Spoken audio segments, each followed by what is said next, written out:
Good evening students, my name is Shivam Singh Rathore and you are watching science classes. तो welcome है आप सभी का फिर से आज की साइंस की क्लास में। आज का हमारा टॉपिक है the fundamental unit of life का सेकंड पार्ट।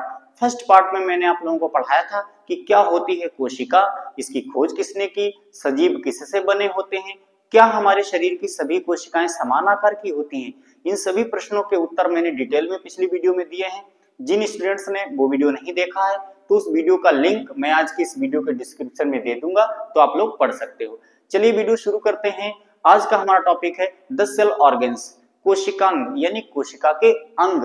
क्या होते हैं कोशिकांग, इसकी खोज किसने की, इसकी संरचना कैसी होती है, इसके कार्य कौन कौन से हैं, तो आज सब कुछ बात करने वाले हैं डिटेल में इस वीडियो में। तो बने रहिए वीडियो के लास्ट तक। चलिए वीडियो शुरू करते हैं। कोशिका इतनी छोटी होती है कि हमें नग्न आंखों से दिखाई नहीं देती है। एक सुई की नोक पर लगभग 50 से अधिक कोशिकाएं आ सकती हैं, तो आप अनुमान लगा सकते हो कि एक कोशिका कितनी छोटी हो सकती है। तो नग्न आंखों से जो हमें कोशिका नहीं दिखाई देती है, तो कोशिका को देखने के लिए हमें सूक्ष्मदर्शी का प्रयोग करना होता है। अगर उससे भी बड़ी कोशिका देखनी हो कोशिकांग के साथ, जिसमें हमें कोशिकांग स्पष्ट रूप से दिखाई दे, तो हमें इसके लिए इलेक्ट्रॉन माइक्रोस्कोप का प्रयोग करना होता है। इलेक्ट्रॉन माइक्रोस्कोप से अध्ययन करने के बाद हमें ये पता चलता है कि कोशिका के बाहर एक कला पाई जाती है, जिसको हम सेल मेम्ब्रेन यानी कोशिका कला कहते हैं। यह कोशिका को बाहरी आकार और आकृति प्रदान करती है। उसके ठीक अंदर वाली परत को बोलते हैं सेल वॉल यानी कोशिका भित्ति। कोशिका भित्ति ये सेलुलोज की बनी होती है। सेलुलोज एक प्रकार का कार्बोहाइड्रेट होता है जो कि मुख्यतः पौधों में पाया जाता है। और मैं एक डिफरेंस बता दूं कि जो कोशिका भित्ति है वो पादप कोशिका में पाई जाती है और जंतु कोशिका में नहीं पाई जाती है। जब मैं आप लोगों को बताऊंगा difference plant cell and animal cell में क्या अंतर होता है, तो उसमें मैं ये पॉइंट आप लोगों को डिटेल में समझाऊंगा। तो उसके आगे है क्लोरोप्लास्ट यानी हरित लवक, माइटोकॉन्ड्रिया, अंतःप्रद्रवी जालिका यानी एंडोप्लाज्मिक रेटिकुलम, राइबोसोम्स, वैक्यूल्स यानी रिक्तिकाएं, गाल्जी बॉडी यानी गाल्जिकाएं, साइटोप्लाज्म यानी कोशिका द्रव्य, न्यूक्लियस यानी केंद्रक। इसमें बहुत से कोशिकांग दिखाई देते हैं। तो हम एक एक करके सभी को डिटेल में जानेंगे। तो आइए जानते हैं क्या होते हैं कोशिकांग।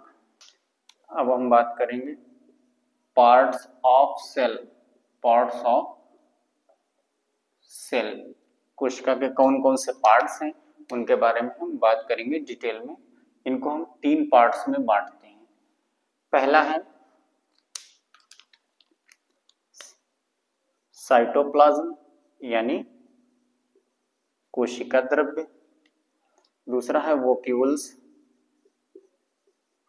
यानी रिक्तिकाएं या रसधानियां, तीसरा है न्यूक्लियस यानी केंद्रक। ठीक है, साइटोप्लाज्म यानी कोशिका द्रव्य, वोक्यूल्स मतलब रिक्तिकाएं, न्यूक्लियस मतलब केंद्रक।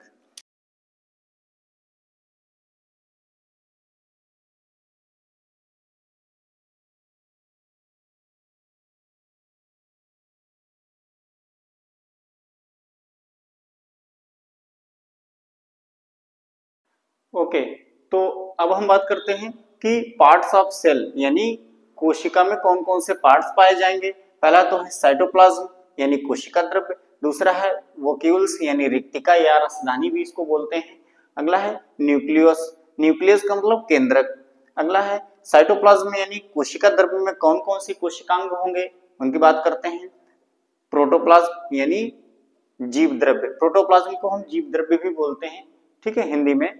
दूसरा है गाल्जी बॉडी यानी गाल्जी काय, तीसरा है एंडोप्लाज्मिक रेटिकुलम, इसको शॉर्ट में बोलते हैं ईआर यानी ई से एंडोप्लाज्मिक, आर से रेटिकुलम।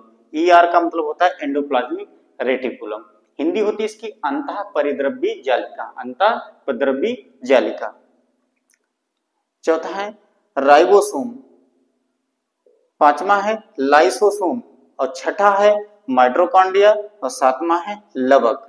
ठीक है, तो इसमें से जो ऊपर से सीरियल से दे रखे हैं मेन से जो है कोशिकांग, इन्हीं को मैं बताऊंगा, बाकी सभी को बताऊंगा डिटेल में तो वीडियो ज्यादा लंबा हो जाएगा। तो जो माइटोकॉन्ड्रिया है और लवक है इनके लिए मैं स्पेशली एक वीडियो अलग से बनाऊंगा। तब तक जो है मेन जो कोशिकांग दिए हैं इनके बारे में हम बात करेंगे। तो नंबर 1 है हमारा प्रोटोप्लाज्म। प्लाज्म, यानी हिंदी क्या होती है, जीव द्रव्य, हिंदी होती है जीव द्रव्य, जीव द्रव्य। अब क्या होता है प्रोटोप्लाज्म, आइए जानते हैं। Cytoplasm plus nucleoplasm, nucleoplasm equal to protoplasm, protoplasm. अगर हम हिंदी की बात करें तो हिंदी में कोशिका द्रव्य,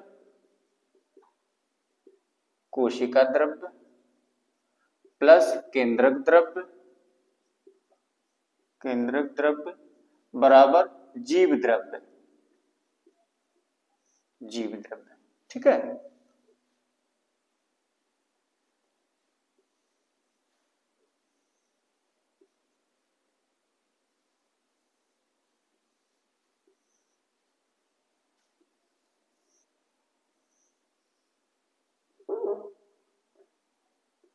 ठीक है।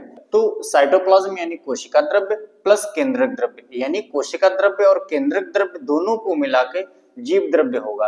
यानी जो केंद्रक के अंदर जो द्रव्य भरा हुआ है इसको बोलते हैं केंद्रक द्रव्य, यानी न्यूक्लियोप्लाज्म, और कोशिका के भीतर जो चारों तरफ से भरा हुआ है इसको हम बोलते हैं कोशिका द्रव्य, यानी साइटोप्लाज्म। जब कोशिका द्रव्य और केंद्रक द्रव्य दोनों एक में मिल जाएंगे तब क्या कहलाएगा, जीव द्रव्य कहलाएगा। ठीक है, तो अब हम बात कर लेते हैं खोज की, अब हम बात करते हैं खोज की।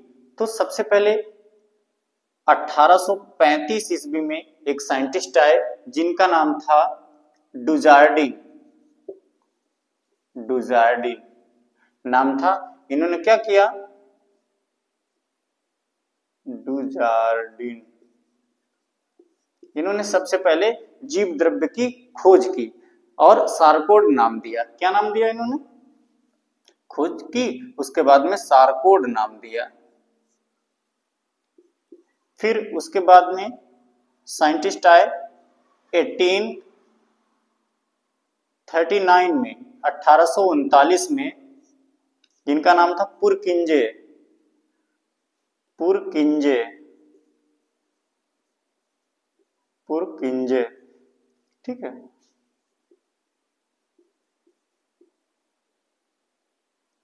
पुरकिंजे। इन्होंने क्या किया, इन्होंने सबसे पहले जीव द्रव्य नाम दिया, जीव द्रव्य नाम दिया। फिर एक साइंटिस्ट आए 1868 में, 1968 ईस्वी में, जिनका नाम था, क्या नाम था, हक्सले। क्या नाम था, हक्सले। इन्होंने क्या कहा था, इन्होंने कहा कि प्रोटोप्लाज्म जीव द्रव्य, जीव द्रव्य जीवन का भौतिक आधार है, भौतिक आधार है। ठीक है, तो अब हम फिर से थोड़ा जान लेते हैं। सन 1835 ईस्वी में एक साइंटिस्ट आए जिनका नाम था डुजार्डिन। इन्होंने क्या किया, जीव द्रव्य की खोज की और सारकोड नाम दिया। ठीक, इनके बाद 4 साल बाद एक साइंटिस्ट आए 1839 ईस्वी में, क्या नाम था उनका, पुरकिंजे। इन्होंने सबसे पहले सारकोड नाम बदल के जीव द्रव्य नाम दे दिया। ठीक है, तो उसके बाद में सन 1868 ईस्वी में एक साइंटिस्ट आए जिनका नाम था हक्सले। इन्होंने क्या कहा, इन्होंने कहा कि जीव द्रव्य जीवन का भौतिक आधार है, protoplasm is the physical basis of life. इन्होंने, हक्सले ने बताया कि जीव द्रव्य जीवन का भौतिक आधार होता है। अब हम बात करेंगे जीव द्रव्य के भौतिक गुण।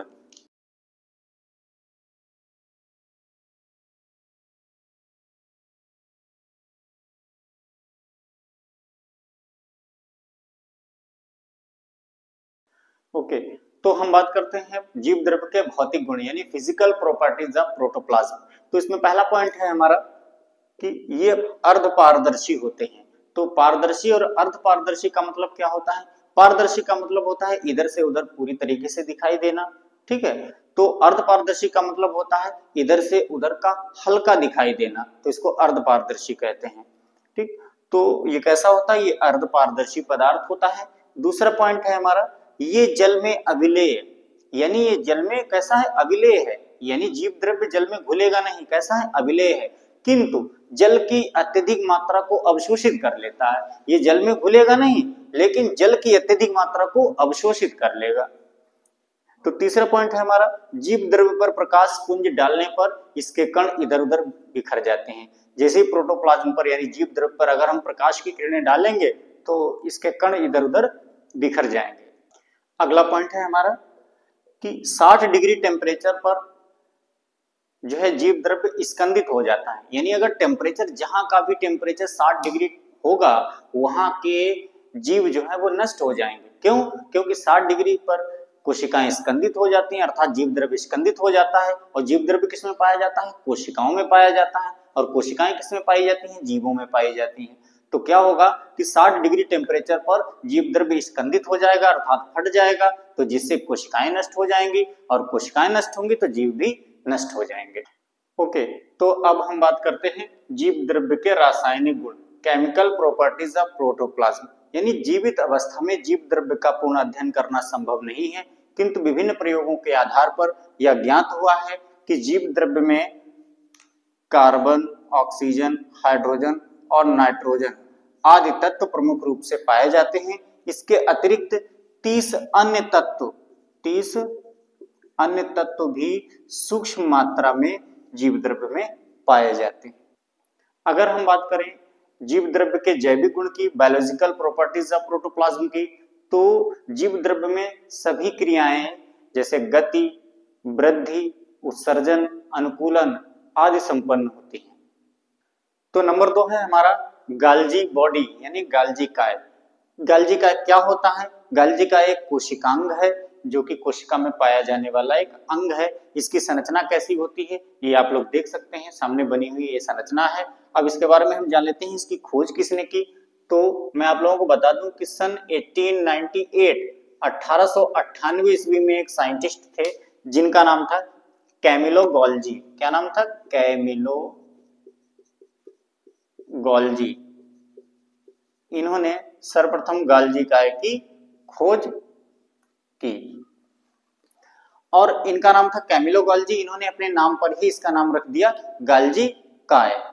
ठीक है, तो इसमें आप देख रहे होंगे ये जो बाहर की ओर ये संरचनाएं हैं जो मैंने हरे कलर से बनाई है इसको बोलते हैं सिस्टर्नी।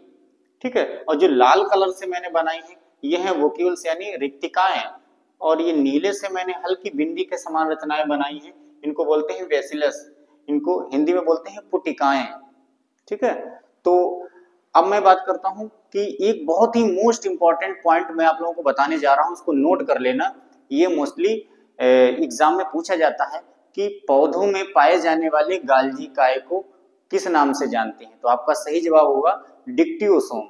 ठीक है, पौधों में पाए जाने वाले गाल्जी काय को डिक्टियोसोम के नाम से जानते हैं। और मैं आप लोगों को जानकारी के लिए बता दूं कि कवक, जीवाणु, विषाणु और शैवाल आदि में गाल्जी काय अनुपस्थिति होता है। अब हम बात कर लेते हैं फंक्शंस ऑफ गाल्जी बॉडी। गाल्जी बॉडी यानी गाल्जी काय के कार्यों की बात कर लेते हैं। तो पहला इसका कार्य है नंबर 1 विभिन्न प्रकार के हार्मोन्स का श्रावण करना, नंबर 2 विभिन्न प्रकार के तत्वों का श्रावण करना। ठीक है, और नंबर 3 कोशिका विभाजन के समय कोशिका पट्ट का निर्माण करना। कोशिका विभाजन क्या होता है? जब सेल डिवीजन होता है, कोशिका विभाजित होती है तो उसमें कोशिका पट्ट का निर्माण करना, ये है कोशिका पट्ट। ये कोशिका विभाजित हो रही है तो ये है कोशिका पट्ट। ठीक है, कोशिका विभाजन के समय कोशिका पट्ट का निर्माण करना। जब 1 से 2 कोशिकाएं बन रही होती हैं तो वहां पर एक कोशिका पट्ट आता है, उसका निर्माण कौन करता है? गाल्जी बॉडी यानी गाल्जी काय करती है। तीसरा पॉइंट है कि शुक्राणु के अग्रभाग एक्रोसोम का निर्माण करना, यानी जो शुक्राणु है ये शुक्राणु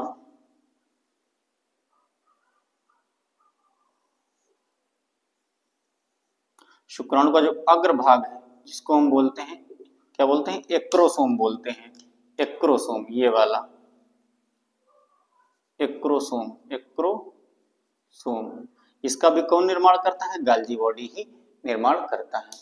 पादप कोशिका में विभिन्न प्रकार के पदार्थ जैसे तेल, रेजिन, लेटिक्स आदि का श्रावण एवं भंडारण होता है। गाल्जी बॉडी को संक्षेप में ट्रैफिक पुलिस भी कहा जाता है, क्योंकि ये विभिन्न प्रकार के पदार्थ जैसे एंजाइम, हार्मोन्स आदि की छटनी करके उनको अलग अलग थैलियों में बंद करता है, इसलिए इसको ट्रैफिक पुलिस भी कहा जाता है। कंपटीशन में 1 नंबर का क्वेश्चन आता है, किस कोशिकांग को ट्रैफिक पुलिस के नाम से जानते हैं? तो आपका सही जवाब होगा गाल्जी बॉडी को या गाल्जी काय को। नंबर 3 है हमारा।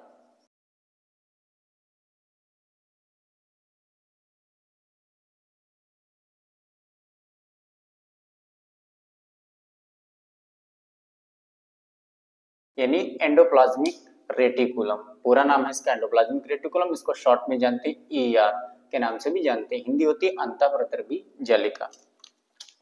अब इसकी खोज की बात करें तो सबसे पहले 1945 ईस्वी में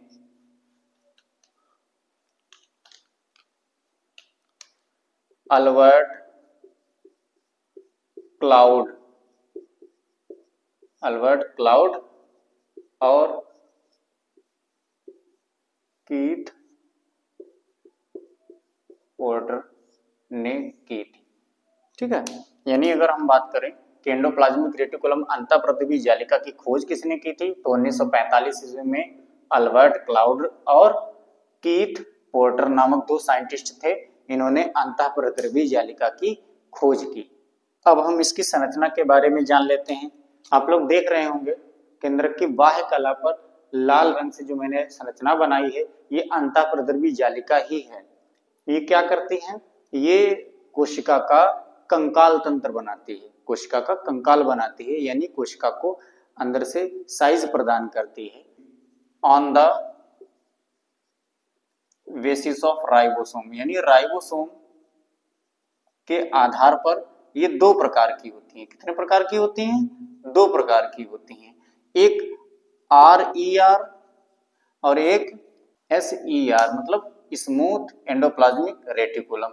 यानी स्मूथ एंडोप्लाज्मिक रेटिकुलम का मतलब होगा चिकनी अंतःप्रद्रवी जालिका।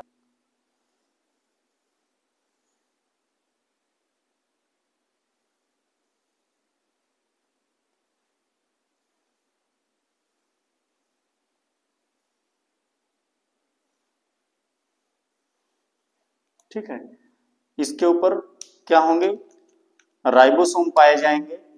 जब राइबोसोम पाए जाएंगे तो ये कैसी हो जाएगी? खुरदरी हो जाएगी, खुरदरी अंतःप्रद्रवी जालिका हो जाएगी। इसलिए इसको क्या बोलते हैं?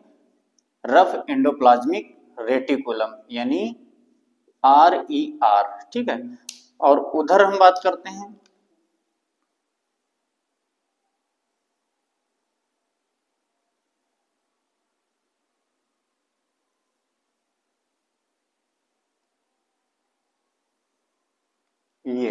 ये कैसी है अंतःप्रद्रवी जालिका? ये है स्मूथ एंडोप्लाज्मिक रेटिकुलम। ये कैसी है? इस पर राइबोसोम एब्सेंट होते हैं, इसीलिए ये कैसी हो गई? स्मूथ एंडोप्लाज्मिक रेटिकुलम, यानी चिकनी अंतःप्रद्रवी जालिका। जानकारी के लिए मैं आप लोगों को बता दूं कि जो ER होती है, RER यानी रफ एंडोप्लाज्मिक रेटिकुलम अंतःप्रद्रवी जालिकाएं जो होती हैं, खुरदरी अंतःप्रद्रवी जालिकाएं, ये प्रोटीन संश्लेषण की प्रक्रिया में भाग लेती हैं। और जो SER है यानी स्मूथ एंडोप्लाज्मिक रेटिकुलम, ये प्रोटीन संश्लेषण की प्रक्रिया में भाग नहीं लेती हैं। अब हम बात करते हैं फंक्शंस ऑफ ER। ठीक है, यानी एंडोप्लाज्मिक रेटिकुलम के कार्य, क्या क्या कार्य होते हैं? देखिए, इसमें पहला कार्य है, यह कोशिका को यांत्रिक सहायता प्रदान करती है। आप देख सकते हैं कि केंद्रक के चारों तरफ बाहर की ओर अंतःप्रद्रवी जालिकाएं हैं, जो कि कोशिका को आंतरिक सहायता प्रदान कर रही हैं। इसको कोशिका का कंकाल तंत्र भी कहा जाता है। ठीक है, अंतःप्रद्रवी जालिका को कोशिका का कंकाल तंत्र भी कहा जाता है। क्यों? क्योंकि ये कोशिका को आंतरिक सहायता प्रदान करती हैं। जैसे हमारे शरीर में हड्डियां क्या करती हैं? हमारे शरीर को आंतरिक सहायता प्रदान करती हैं, इसलिए हम उसको हड्डियों के तंत्र को क्या बोलेंगे? कंकाल तंत्र बोलेंगे। उसी तरीके से ही अंतर्प्रद्रवी जालिका क्या होती है, ये कोशिका को आंतरिक सहायता प्रदान करती हैं, इसीलिए इनको कोशिका का कंकाल तंत्र भी कहा जाता है। और अगला पॉइंट है हमारा कि अंतर्प्रद्रवी जालिका यह शरीर में विभिन्न प्रकार के पदार्थों का परिवहन करती है, ठीक है, इसीलिए इसको transport system of the cell भी कहा जाता है। अंतर्प्रद्रवी जालिका को परिवहन तंत्र भी कहा जाता है। और जानकारी के लिए बता दूं कि जो रफ एंडोप्लाज्मिक रेटिकुलम होती है RER,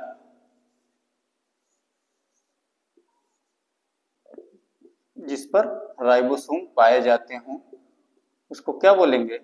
जैसे मान लीजिए ये राइबोसोम RER यानी रफ एंडोप्लाज्मिक रेटिकुलम का ये छोटा सा टुकड़ा है जिस पर राइबोसोम पाए जाते हैं, जिस पर राइबोसोम पाए जाते हैं, उसको क्या बोलते हैं? दैट इज कॉल्ड, इस टुकड़े को क्या बोलेंगे? माइक्रोसोम बोलते हैं, माइक्रोसोम कहते हैं। अब हमारा है नंबर 4 राइबोसोम। राइबोसोम इंग्लिश में इसको बोलते हैं, राइबोसोम ही बोलते हैं, लेकिन स्पेलिंग हो गई RIBOSO, सोम, ठीक, राइबोसोम। तो इसकी खोज के बारे में बात करते हैं तो सन 1955 ईस्वी में 1955 में एक साइंटिस्ट थे जिनका नाम था जॉर्ज पैलेड। इन्होंने सर्वप्रथम राइबोसोम की खोज की, जिसके लिए इनको 1974 ईस्वी में नोबेल पुरस्कार दिया गया, नोबेल प्राइज दिया गया, ठीक है। मैं आप लोगों को बता दूं कि नोबेल पुरस्कार क्या होता है। What is Nobel prize? Nobel prize is the biggest prize of the world. संसार का सबसे बड़ा पुरस्कार होता है नोबेल पुरस्कार, जो कि इनको दिया गया था 1974 ईस्वी में। किस लिए? इन्होंने 1955 में जॉर्ज पैलेट ने राइबोसोम की खोज की, जिसके लिए इनको 1974 ईस्वी में नोबेल पुरस्कार से सम्मानित किया गया। अब हम बात करते हैं स्ट्रक्चर ऑफ राइबोसोम की। Structure of ribosome. राइबोसोम की संरचना क्या होती है? ये राइबोसोम की संरचना है, ठीक है। इसको बोलते हैं स्मॉल सब यूनिट, स्मॉल सब यूनिट। इसको बोलते हैं लार्ज सब यूनिट, ठीक है। ये एक राइबोसोम की संरचना है। स्ट्रक्चर ऑफ राइबोसोम की बात करें तो ये ऊपर वाली जो यूनिट है ये स्मॉल सब यूनिट है, और नीचे वाली जो यूनिट है वो लार्ज सब यूनिट है, ठीक है। अब हम बात करते हैं types of ribosome. Types of ribosome. Ribosome के प्रकार। राइबोसोम दो प्रकार के होते हैं, एक 70S राइबोसोम एंड एक 80S राइबोसोम। तो इसकी स्ट्रक्चर के बारे में बात करें तो ये होगी एक ये, ठीक है। ये थोड़ा ऊपर वाली यूनिट जो है वो थोड़ी छोटी बनती है और नीचे वाली यूनिट थोड़ी बड़ी बनती है। इसमें भी वैसे ही बना लो, ऊपर वाली यूनिट छोटी, नीचे वाली यूनिट बड़ी। तो ऊपर वाली है ये 30S की है यूनिट, और ये 50S की है, ठीक है। और इसमें 80S वाले में ऊपर वाली यूनिट जो होगी वो 40S की होगी, और नीचे वाली यूनिट होगी वो 60S की होगी, ठीक है।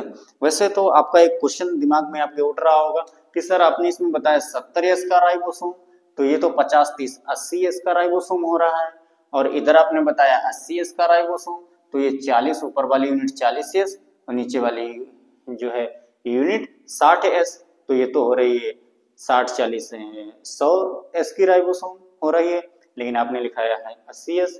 तो इसका देखिए एक S का मतलब होता है, पहले हम S का मतलब जान लेते हैं। What is S? What is S? S क्या है? राइबोसोम का अध्ययन करने के लिए अल्ट्रा सेंट्रीफ्यूज मशीन यूज करते हैं, तो इस मशीन में राइबोसोम का एक घोल मिलाकर डाला जाता है। राइबोसोम जो है जिस रफ्तार पर तली में बैठ जाता है, इसकी रफ्तार को बोलते हैं सेडिमेंटेशन सफिशिएंट। ठीक है, इसको एस से प्रदर्शित करते हैं।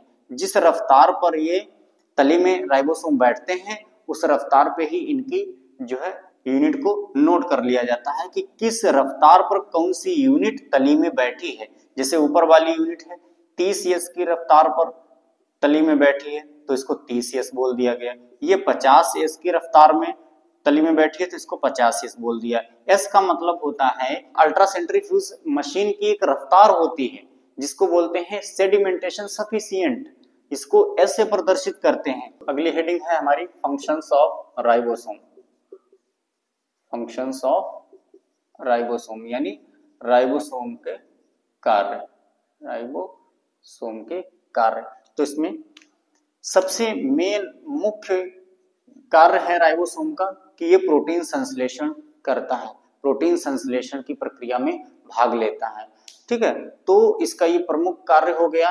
इसको प्रोटीन फैक्ट्री भी कहा जाता है। कंपटीशन में 1 नंबर का क्वेश्चन पूछा जाता है, किस कोशिकांग को प्रोटीन फैक्ट्री कहा जाता है, तो आपका सही जवाब होगा राइबोसोम। तो स्टूडेंट्स, मैं फिर से आप लोगों को एक बार याद दिला दूं कि इस वीडियो में मैंने माइटोकॉन्ड्रिया, हरित लवक और केंद्रक का कोई भी डिस्कस नहीं किया है। इस टॉपिक पे मैं अलग से एक लॉन्ग वीडियो बनाऊंगा जिसमें मैं डिटेल में बेस डायग्राम के साथ इनको समझाऊंगा, और उम्मीद करता हूं आज की वीडियो आपको अच्छे से समझ में आई होगी। फिर मिलते हैं एक नई वीडियो के साथ। Thanks for watching science classes.